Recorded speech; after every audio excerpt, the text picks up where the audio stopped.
I'm Nupur Chawla, teaching English literature at Maitri College, Delhi University. This lecture is the second part of the lecture titled African American Feminist Poet Audre Lorde. Now, in the first part of the lecture, we looked at the background of Audre Lorde, where she comes from, what were her influences, how did she start writing poetry, what are some of the concerns which are central to her works, and some of the issues that that she devoted her life to. And we also see all of these reflected in her poetry and even in her fiction as well. So we had looked at all these points, and we also understood what contributions did she have to the Black Arts movement, how intersectional feminism is an important concept for us to understand when we are looking at Lorde's poetry. The idea of the diverse self that also is seminal to her works, and of course also the idea of difference, right? All these conceptual points we had discussed in the first part of the lecture, and in this lecture now we will take a look at what exactly were her different poetry collections like, when were they published, and also we will kind of look at a poem, one of the very famous poems by Audre Lorde, and kind of trace all these points that we have discussed actually in her poem. Right? Now, the first thing that we say about her works then is that Audre Lorde's poetry was published during the 1960s in Langston Hughes' 1962 anthology called as the New Negro Poets USA. Of course, also in other anthologies and in black literary magazines as well. Now, Langston Hughes is I'm sure, a term that's or a name, not a term but a name familiar to most of us who are even slightly aware of the African American poetry. And in fact, we also discussed Langston Hughes in one of the lectures as well. He was another seminal poet of the Black Arts movement, who's known to really bring to the fore the creative voice of the African Americans into the mainstream. So he came up with a collection of poetry, and we see Lorde's poetry published in the 1960s in this anthology that was called as the New Negro Poets USA. And of course, we also see her poems published in other foreign anthologies as well, in addition to the black literary magazines. Right? Now, in 1968, Lorde published her first volume of poems that is titled The First Cities. The second volume was titled Cables to Rage, which was written and published in 1970.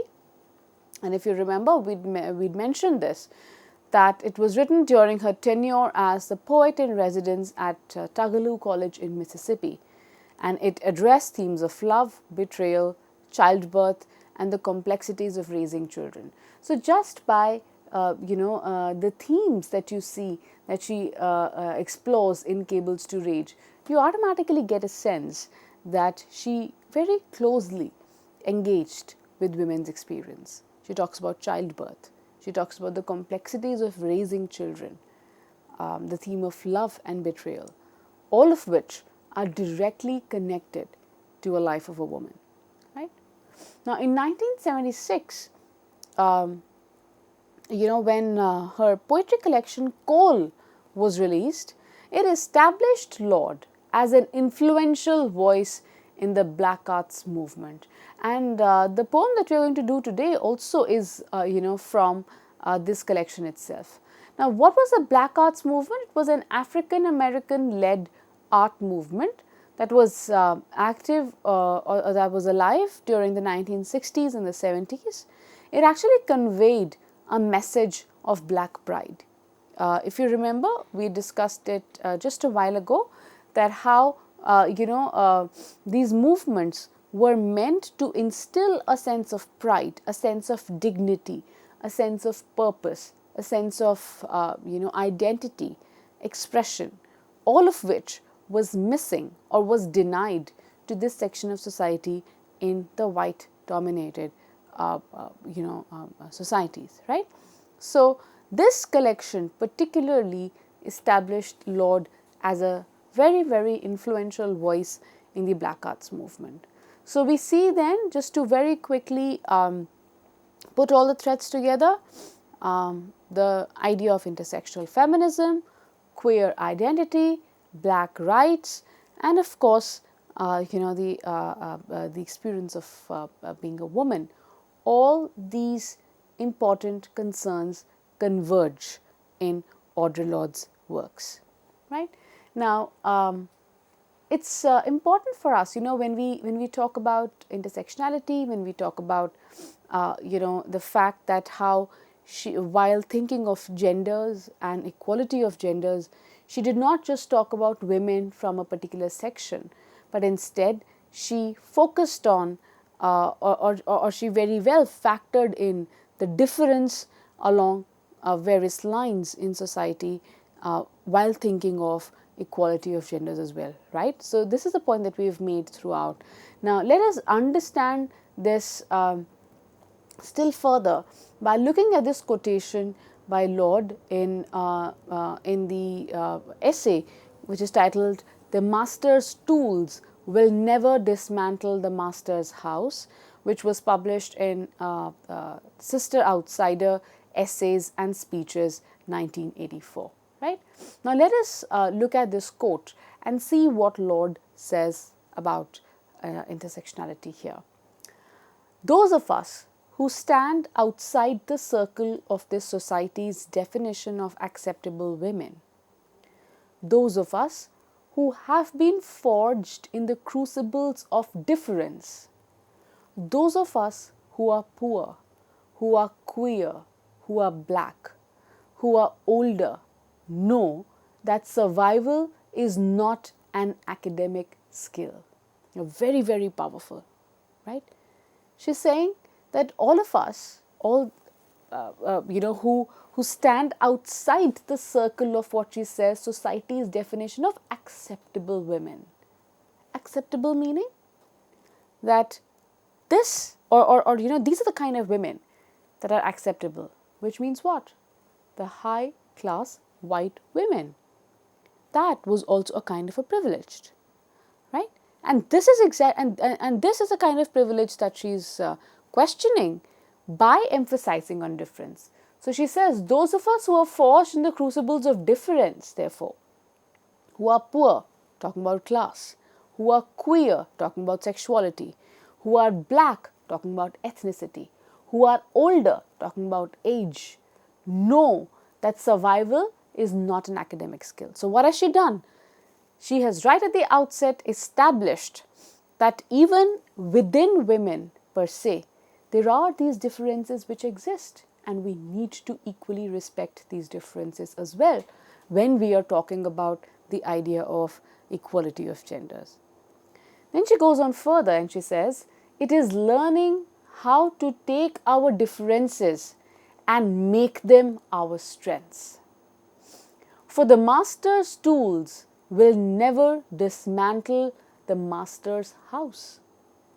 They may allow us temporarily to beat him at his own game, but they will never enable us to bring about genuine change. And this fact is only threatening to those women who still define the master's house as their only source of support. Unquote.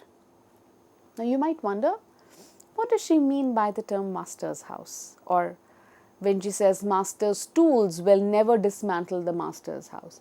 By the word masters here, she means that all those who are in a position of power and privilege, those who kind of precipitate subservience of women and particularly women who are poor, who are from marginalized ethnicities, etc. Right? So all those privileged people or those in position of privilege, are called as masters. So she says that master's tools will not dismantle the master's house, which means what?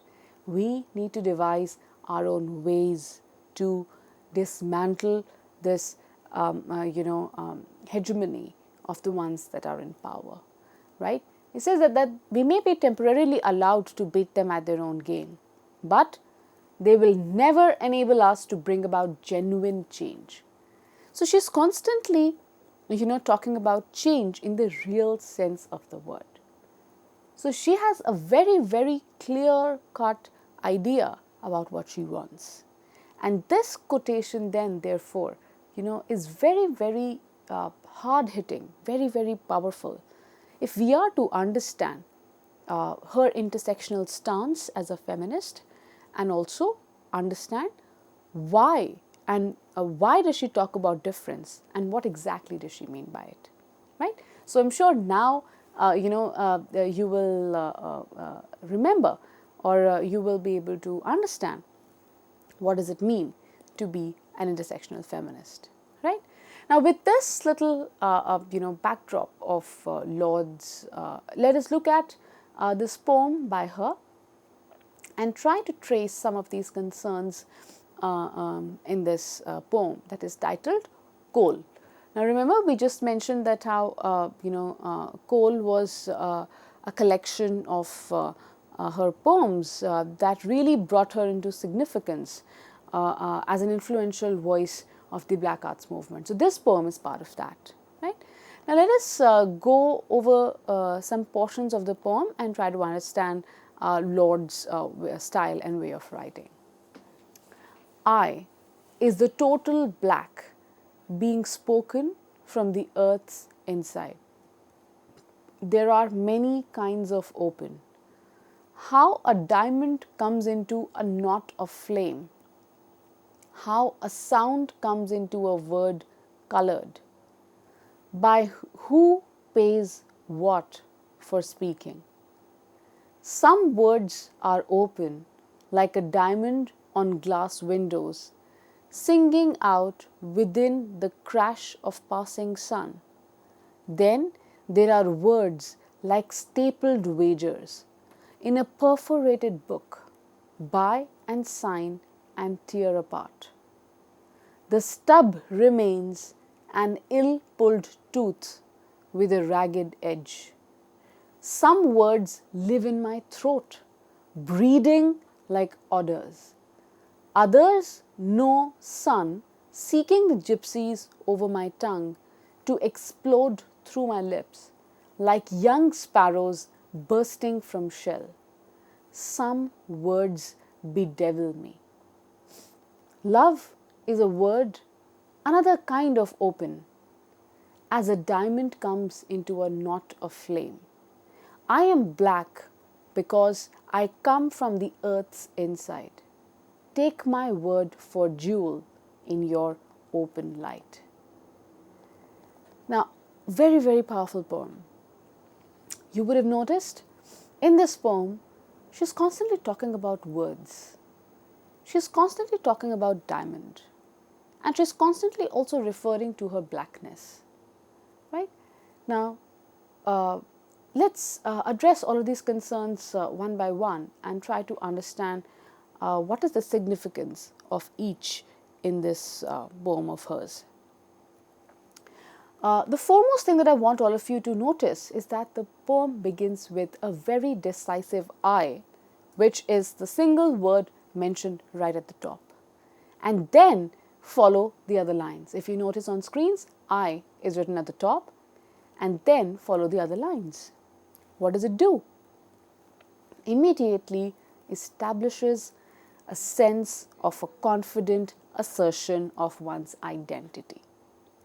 I is the total black. Look at the word total black. She's embracing her blackness in its totality. She's saying, I'm a total black, being spoken from the earth's inside. So she's saying, so earth's inside, one may say that, because she's constantly using the metaphor of coal and diamond, perhaps she's, kind of using this earth's inside as an extension of that metaphor. So she, who's a total black, is being spoken from the earth's inside.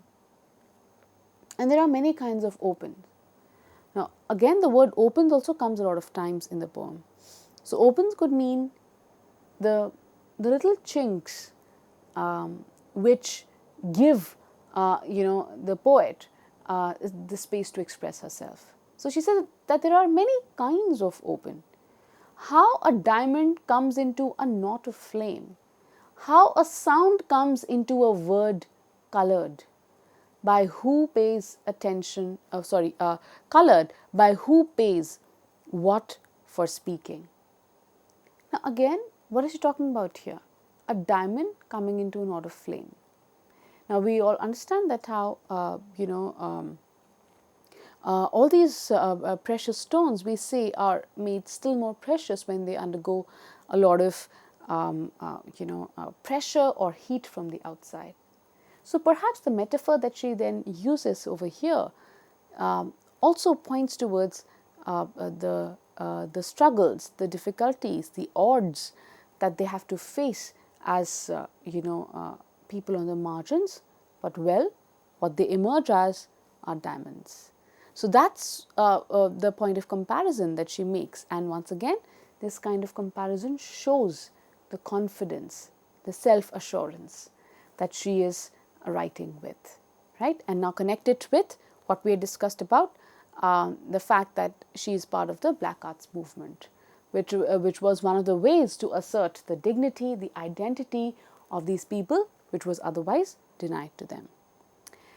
And a third thing that we say is that when she talks about a sound coming into a word, again, what is she referring to? Expression, right? Expression, which is a crucial or a significant way to define oneself, to make oneself be heard, and therefore, make space for oneself in the mainstream. So she says, some words are open like a diamond on glass windows, singing out within the crash of the passing sun. And then there are words like stapled wagers. Now you see, she's drawing this opposition. Some words are open, and then there are other kinds of words which are like stapled wagers in a perforated book. Again saying what?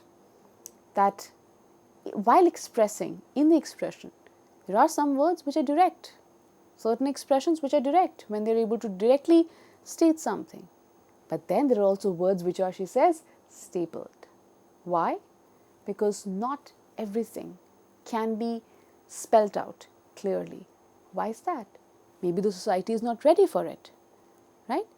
So very wonderfully, she touches upon this, the complexity of expressing as an individual who's in the margins in a society that is primarily white.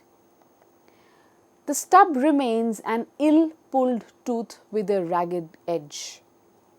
Some words live in my throat, breeding like orders. Now, what does she mean by, and then she just says that others know the sun. Once again, there's this interplay of expressing and holding back.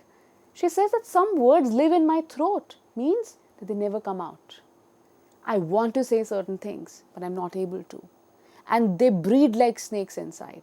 Why? Because these are harsh truths that she wants to express. But maybe the conditions are not such that allow her to express herself freely. That's why she says, some words live in my throat. See how visual she is. Others know the sun. Know the sun means that there are other words which I'm able to express freely. Other realities that I'm able to clearly talk about. Others know sun, seeking like gypsies over my tongue, to explode through my lips, like young sparrows bursting from the shell. Now, very, very powerful in a visual image. Now, all that she is talking about here is expression. And she's comparing the words coming out of her mouth as exploding from her lips. Why do they explode? They have a lot of power. What is it that explodes? Which registers some kind of a power for itself, isn't it? So the words that she speaks then, they explode through my lips, as she says. They are like young sparrows bursting from the shell. Now look at the words explode, bursting. This shows a sense of urgency, of wanting to be heard, wanting to be allowed that space to express themselves. So out from the shell, bursting from the shell like young sparrows. Some words bedevil me. Bedevil me? Again, very, very important. Certain words that she speaks make her appear like a devil. Why a devil? Because she's questioning.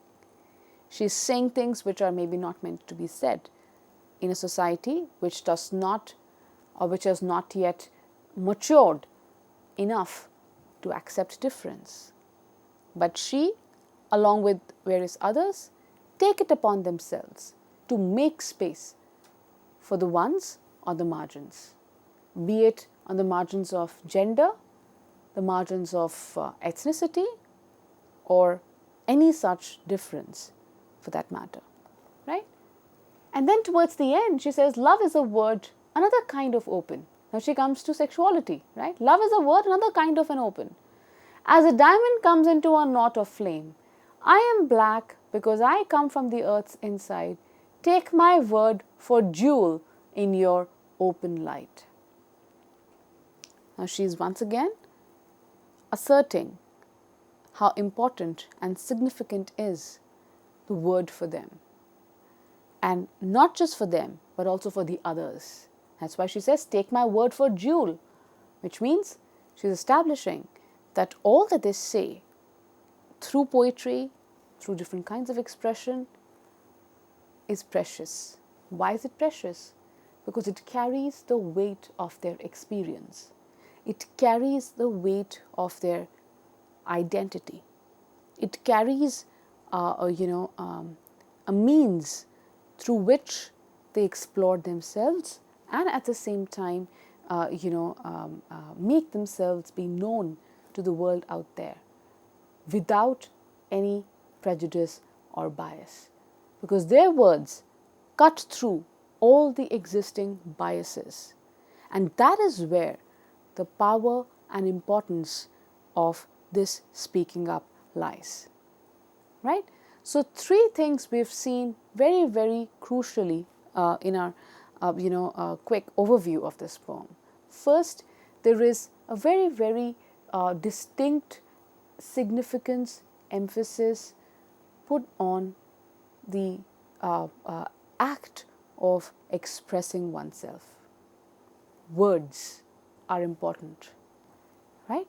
Speaking up. Why? Because that becomes one of the ways for them to establish their identities, right? Then the next thing that we see, second thing that we notice in her poetry also is the powerful language that she uses, the very visual language that she uses, which once again highlights about the intensity of experience that she is talking about, the intensity of experience of those who she represents. Third, we see a very clear reference to the blackness, and most importantly, an embracing of that blackness with confidence, which leads to what? A sense of dignity accorded to not just this gender, but this ethnicity as well. Fourth, we see that she makes a claim to everybody so that they may take note and hear her out. So there's a very, very courageous, clear, powerful expression that we see in this poem, Coal. I'm sure you would like to, look at other poems as well by Audre Lorde, but in this lecture, we primarily understood, what are the different poetry collections that she came out that she published at different points of time. What were some of the seminal concerns in her works, and of course we also tried to look at and place all these conceptual points that we had discussed. We placed them by taking a look at her poem Goal. Thank you.